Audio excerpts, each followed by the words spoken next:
So it has come the time in which you want to write a new comic or a new book, and you have like writer's block and you cannot come up with any ideas right now. So this video is basically a video with ideas to help you come up with ideas. Hello everyone, I'm MG and today we are going to discuss about ideas about your book with strategies that even famous writers and famous companies do.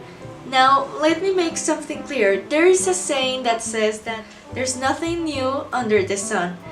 And they are right, but your own spin with it's what makes it new, what makes it awesome and original. With that being said, that's on you, and I'm sure you are talented and you have that spark in you that you want to write a story, so don't let it get into you, and you just have to put your own self into that story, because no one else can be you, only you. So don't worry about it, it's your own spin, and let's get into the ideas. Number 1. Author rights. After an author has been dead for around 100 years, even though it varies a little bit from country to country, you can search that up, you can use their story without worrying about author rights. So technically you are recycling a story but giving your own spin to it. Disney does this all the time. Bambi by Felix Salten, Cinderella, The Lion King, it's from Hamlet. Disney uses this all the time. So why don't you do that as well? Number 2. Everyone has heard the tip about your own experience. And sometimes you do not like that tip. I haven't liked it because sometimes our life can be boring, or sometimes we don't want to touch sad or difficult things we have gone through. But you can use your experience and add a what if to it. For example, there's a simulation of a fire in your school, but what if the fire is real and you have to save your best friends? Or you end up locked into a classroom, you know, stuff like that. You can use it. Or for example, your teacher gives you homework about reading.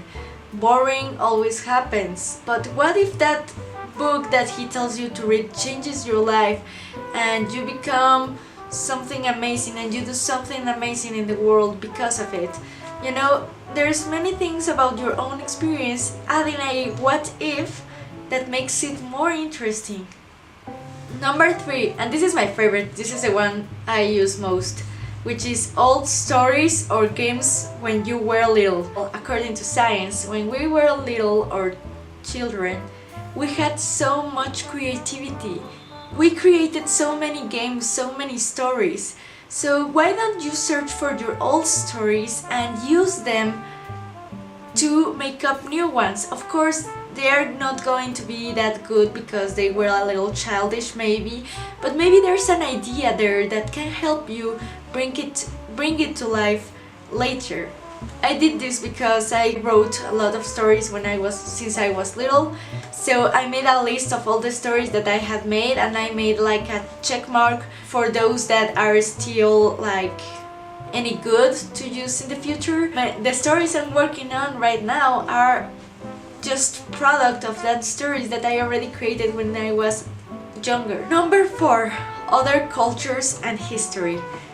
I cannot stress this enough, but Tolkien, George R.R. Martin, even J.K. Rowling, all of them read a lot about other cultures, and something that George R.R. Martin did. George R.R. Martin is the author of Game of Thrones, in case you don't know that. He looked at the history that many people are too lazy to read, and he took those stories and incorporated those ideas into his own story. So people are like, whoa, how can he come up with so many ideas, so many awesome things? Because he reads, and because he reads history and other cultures that you're not familiar with. Basically, everyone who doesn't read has an enormous disadvantage in terms of ideas in this thing. That's why you should read. That's another tip like underneath, but you should read a lot and you will be Tolkien, maybe.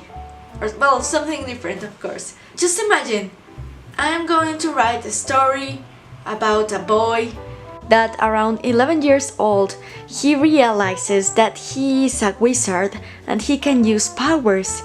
Not only that, he is famous. He lives in Africa, so there's a rigorous training. Have you noticed how the story changes? And many times you do not even know about myths in Africa or myths in Asia. If you live in America or you live in Asia and you don't know about European legends, I don't know, trying to make examples here of how we are curious about cultures we do not know of. Take advantage of that knowledge. It is there, you can explore it, and you can bring it to people that do not know about it. Another one is to use objects and imagine the story around it. For example, a ring, a wand, a crystal shoe. You know, they have so much meaning, so maybe pick up an element and build a story around that. There are many others that have done that, truly, and I have read those books. Just make sure the story is worth it, it's interesting, there's a reason why that object is there, because sometimes in every story, usually there's a color. I don't know why, but it's a very easy object to have. I have used it a lot, many others use it a lot, to have a color, a secret color, but that secret color is not that important and you never mention it anymore. So it has to be important. There's a reason for it to be there. It doesn't have to come up in every second of the plot, but there's a reason for you to use it as a symbol for your book or your comic, whatever you are creating. Another one, and this is a big one, because it's all part of the process, it's just like a tip to help you a little bit.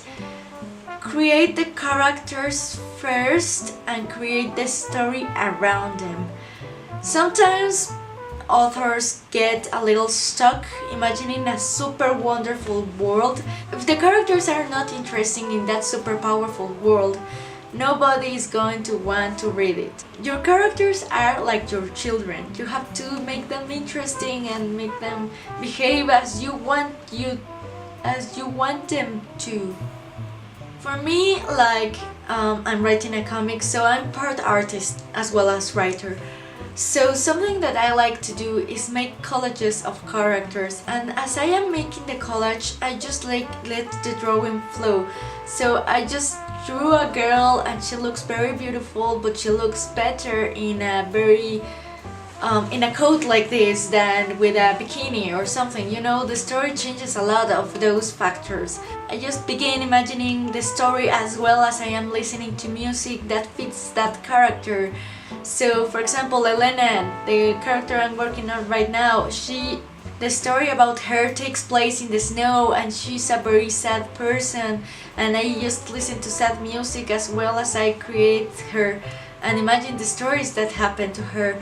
And that's also a very good way to do it. So these are all the tips. Overall, I must say that coming up with ideas is like a muscle. It's like some part of your brain that if you use over and over again, it becomes easier and easier to come up with more and more creative ideas. As every time you have an idea, write it down, and little by little you will start being more creative and ideas are going to start flowing easier. Let me tell you, when I stopped watching as much TV and turned back to reading a little bit as much as when I was little, because I read too much, really I'm having ideas all the time. So I will make more videos about that. If you want me to, write it down in the comments if you want to, and I'll make sure to do that. So I really hope that this video was helpful to you.